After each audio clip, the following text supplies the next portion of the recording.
We're up against the deadline, so can you just tell our listeners what is going on the budget cliff that we're dancing on right now?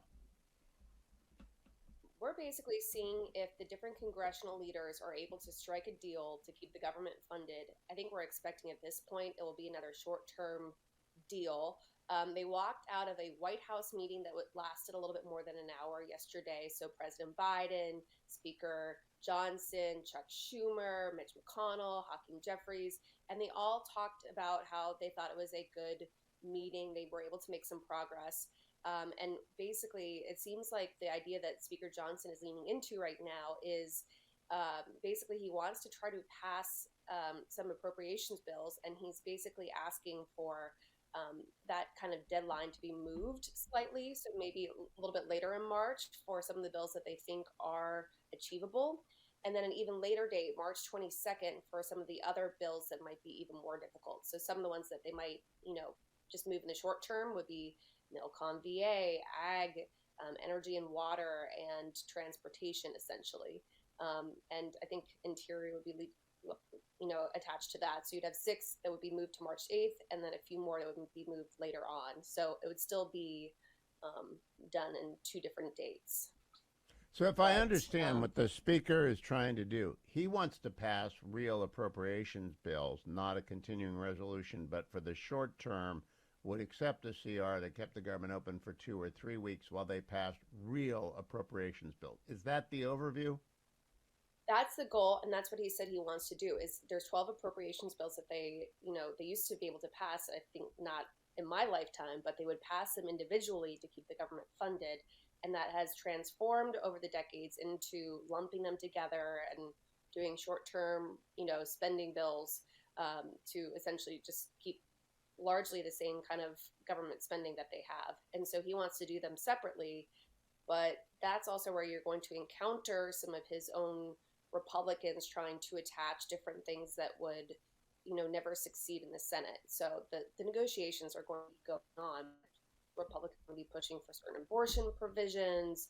Um, you know, there's always sort of things that get attached that they're called policy riders that basically Senate Republicans are warning, if you just drop them now, we'll be able to move forward with this. But I don't, at the moment, the House has not given up on them.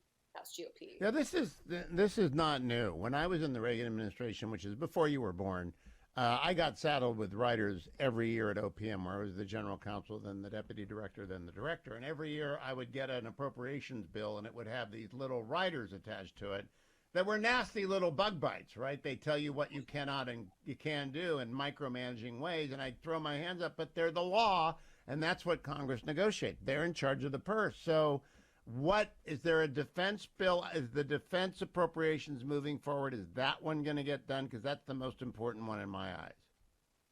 That one usually is the one where people are the most bipartisan, and it seems like it would have a pathway forward. There's still, I think, some conservatives who want to be pushing for amendments about abortion and the DOD, like you sort of saw with Senator Tuberville making that push way back when he was holding up doing the military holds.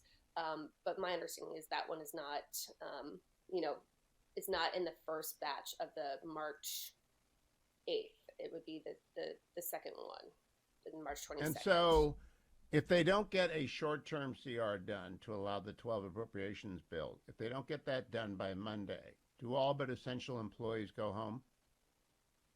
I mean, there's going to be a partial shutdown starting Saturday morning. So, and we're already sort of in a tough area where if we don't see text, Speaker Johnson has pledged that he would give his members 72 hours to review basically whatever agreement comes out if they're able to land it in time with congressional leaders. So if they, you know, it kind of is a do or die sort of today if they're able to secure that. Of course, that also against the backdrop of something else that's happening, which is Hunter Biden's coming to the Hill to testify today behind closed doors. So lots of busy things happening this week that Are you going to be outside the doors of the Hunter Biden testimony? Are you going to be waiting to get, shout questions at him and have him walk by without answering?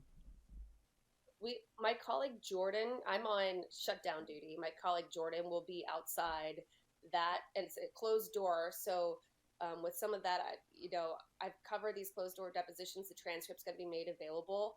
I would bet what you're going to see is members from both parties running out and spinning these very different narratives of what they heard behind closed doors from this testimony. And then you'll see the initial write-ups, and then you'll see the transcript come out, and there will be some reporters being like, man, my source misled me on this one.